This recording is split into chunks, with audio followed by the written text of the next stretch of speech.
Hey there, welcome back to Angry Bird. I'm just going to make a video just specifically about Gaza and the Palestinians because the other one was too long, and I just wanted to make just that point only to make sure that everyone was heard. If you don't know, the Palestinians showed up to the hands off movement. They had the largest group of all the groups. The biggest protests had all the groups and they were bigger because they had all the groups, but the Palestinian one was largest in number. And if you don't know, they basically are saying, stop killing us, man. Basically, that Israel, they want their own country, they want their own state, they want their own rights, they want freedom, man. They just want to be, left alone. If, and a lot of people associate the people of Palestine with Hamas and extremism, and there's no separation, and therefore people allow their thought to go where it's okay for the genocide to occur and exist. And there is a sever now between the Palestinian Islamic people in our country and that movement, and there's good cause because I saw it firsthand at the protest where, it was like, hands off something, and they would cheer hands off this, and they would cheer hands off that, and there would be hands off Gaza, and people within the crowd would say comments, well, maybe not that one, or they wouldn't cheer for that one, and they would be the next one they would, and the next one and next one. And you could see that the Palestinian people understood that that group over there, if they went over there, not everyone welcomed them. Not everyone.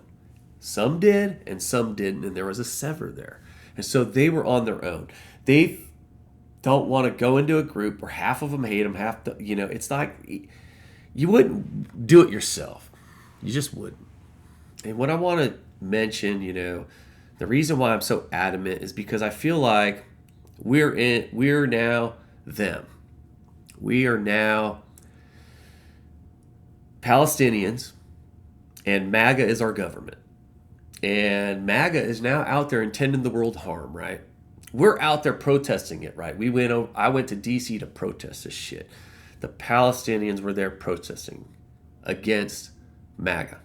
And all these other groups were protesting against MAGA. And they really want their people to be free, just like we do.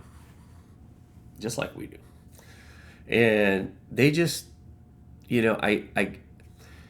the reason why I bring it up is because MAGA is going to do somebody harm, I think, eventually. Don't you?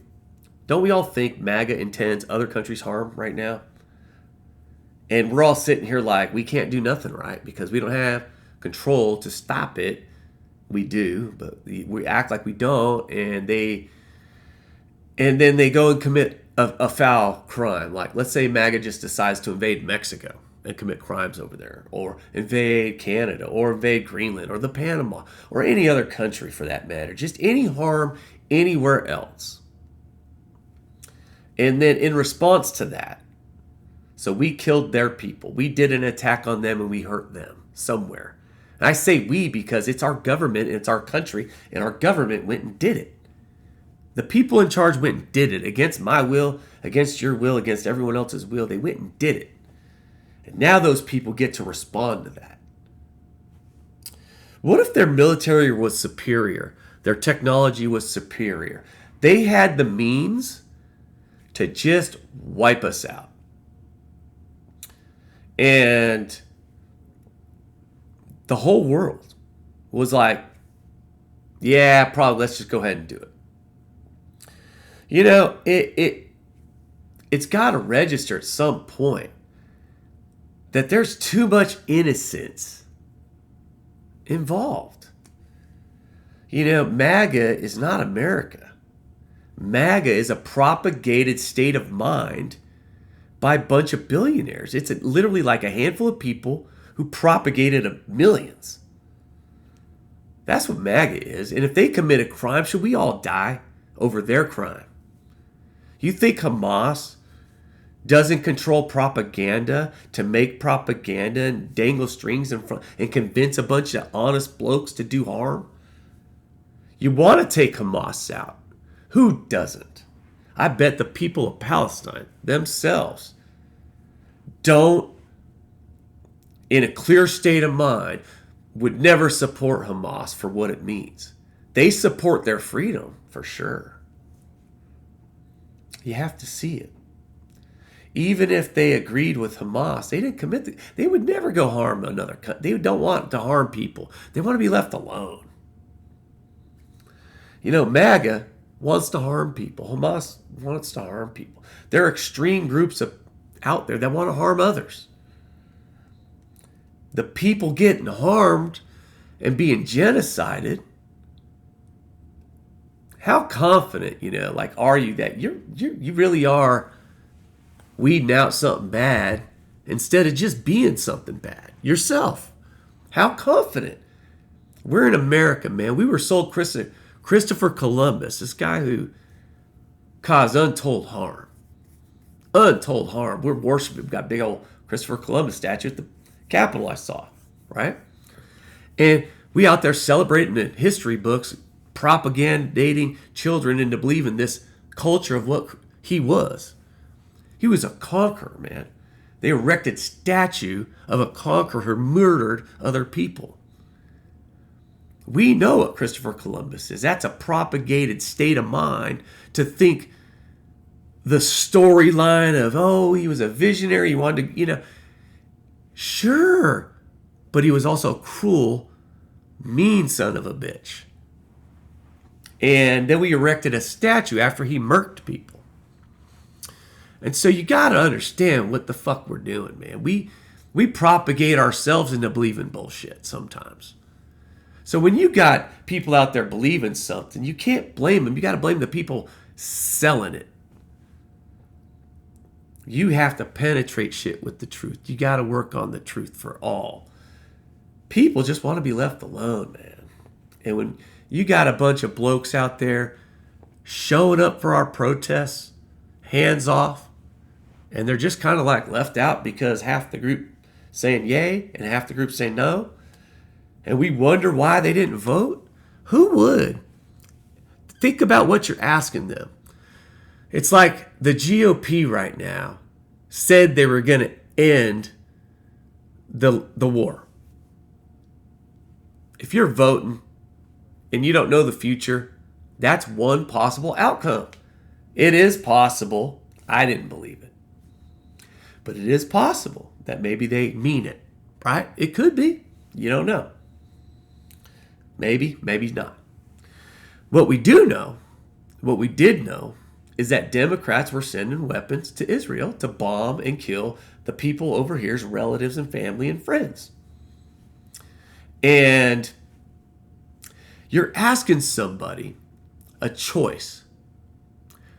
Status quo, maybe, or unknown. Now, the unknown could be worse. It could be. But the status quo is killing your people. If you were given that choice,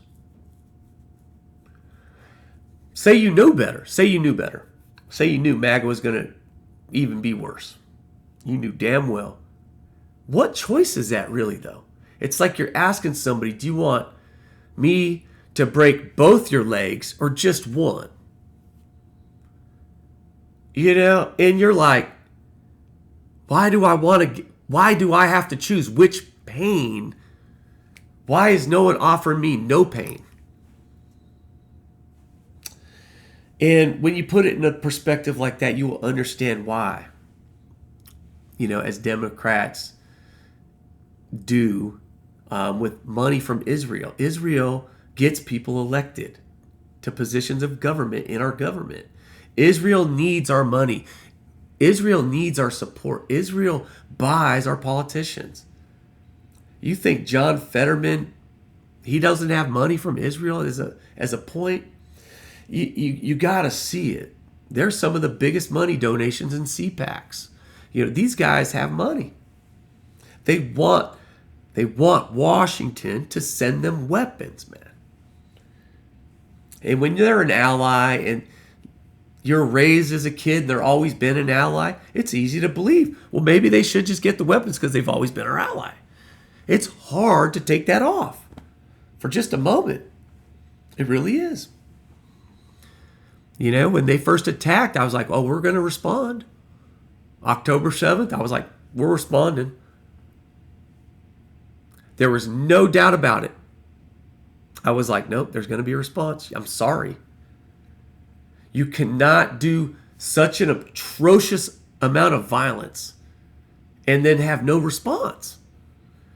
But what that response became is not a proper response. And there's people that agree Netanyahu's gone too far. His own people dislike him in Israel. And yet, his own people dislike him, and we say he's gone too far, and yet,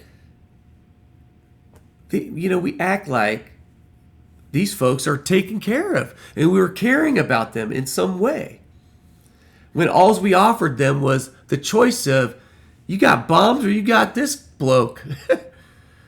And it's not a choice. It's never a choice if it's death or death where you don't know how far we're going to keep going, or so. It's like, it's not a choice. At any rate, it's just a thought. If you guys think the Palestinians, the Gazans deserve everything that's coming, it's like we deserve everything we got coming because of whatever Trump decides to do. Now, part of me knows that it's going to end up being true. Whatever Trump ends up doing, we're going to end up facing that consequence for. But when you have the bigger gun in a game across the world, it's like, it's not a fair playing field for someone that lives in Gaza, born into a prison, born into basically a life of constant need and insecurities. You radicalize people doing that. What do you think happened given America insecurities, economic insecurities, insecure about whether or not transgenders or whether or not this or that? I mean, these guys are so misscrewed. Insecurities creates radicalization. Eliminating insecurities will get rid of them. Anyway, it's just a thought. I love y'all. I hope you don't think I'm some pro-Hamas bloke. I can't stand that. I expected a response. I expect them wiped out. I expect them out of power. But I didn't expect a genocide of people to do it.